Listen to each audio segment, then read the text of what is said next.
मित्रांनो, तुम्हाला माहीतच आहे, जुनी पेन्शन योजना ऐवजी नवीन पेन्शन मिळणार या मुद्द्यावर अनेक दिवसापासून आपल्या महाराष्ट्र राज्यामध्ये चर्चा सुरू आहे।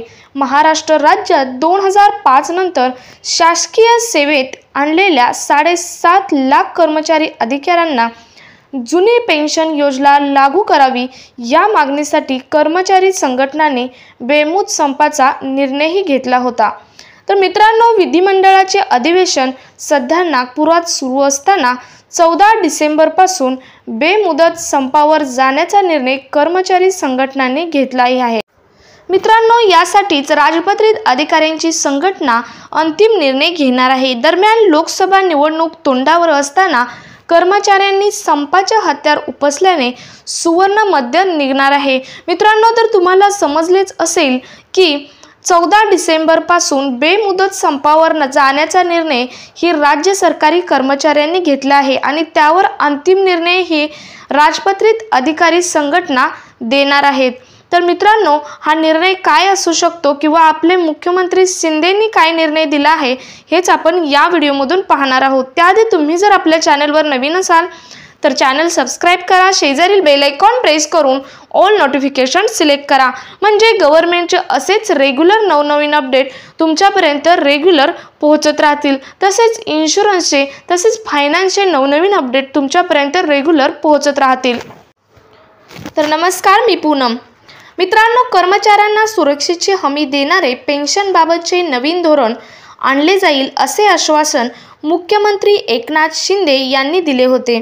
पण सध्या कर्मचाऱ्यांचे वेतन, महागाई भत्ता एकत्र करून जी रक्कम येते त्याच्या 10% हा सरकार आपला वाटा म्हणून देते, तर 10% वाटा हा कर्मचाऱ्यांचा असतो। मित्रांनो, ही 24% PF रेग्युलेटरी डेव्हलपमेंट ऑथॉरिटी अंतर्गत जो फंड मॅनेजर कंपनीकडे गुंतवणुकीसाठी जमा केला जातो, तो आंध्र प्रदेशमध्ये आधी शेवटच्या पगाराच्या मूळ वेतनाच्या 40% रक्कम व महागाई भत्ता अशी पेन्शन दिली जायची। पण कर्मचाऱ्यांनी तीव्र आंदोलन केल्यानंतर 40 ऐवजी 50% रक्कम देणे सुरू झाले आहे। सो मित्रांनो, आपल्याकडे म्हणजेच महाराष्ट्रात ही जुन्या पेन्शन योजनेत GPF देखील दिला जायचा। तसेच आंध्र प्रदेश फॉर्म्युला आणण्याचा राज्य सरकारने प्रयत्न केला, तर GPL वरून सरकार आणि संघटना यांच्यात संघर्षही होऊ शकतो। सो मित्रांनो, परताव्यातून पेन्शन जी कर्मचाऱ्यांच्या निवृत्तीनंतर 24% असते, त्या 24% रकमेतील 40% रक्कम शासन स्वतःकडे ठेवते आणि 60% रक्कम ही कर्मचाऱ्यास देते। तर तुम्हाला समजले असेल, 24% रकमेतील 40% हे शासन स्वतःकडे ठेवते आणि 60% हे कर्मचाऱ्यास देते। मित्रांनो, 40% रकमेची गुंतवणूक सरकार करते व व्याज परताव्यातून पेन्शन देते, असा आहे हा क्रायटेरिया।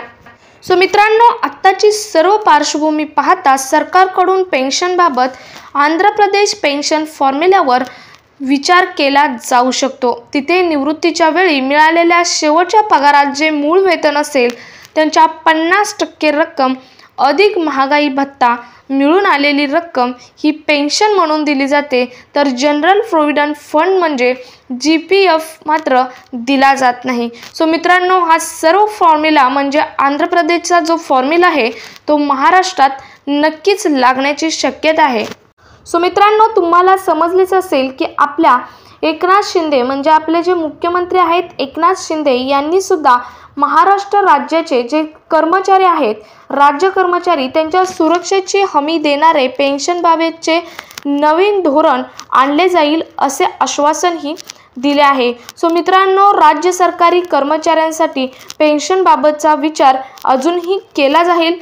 त्यासाठी आंध्र प्रदेशचा जो 50% फॉर्म्युला आहे तो वापरण्याची दाट शक्यता आहे आणि लवकरच अंतिम निर्णय होण्याचीही शक्यता आहे। सो मित्रांनो, अंतिम निर्णय काय असणार आहे हेच आपण नेक्स्ट व्हिडिओमधून पाहणार आहोत। सो आत्ताच अजूनही चॅनलवर नवीन असाल तर सबस्क्राइब करा, जास्तीत जास्त व्हिडिओ हा शेअर करा आणि व्हिडिओ इन्फॉर्मेटिव्ह वाटल्यास एक लाईक नक्की करा।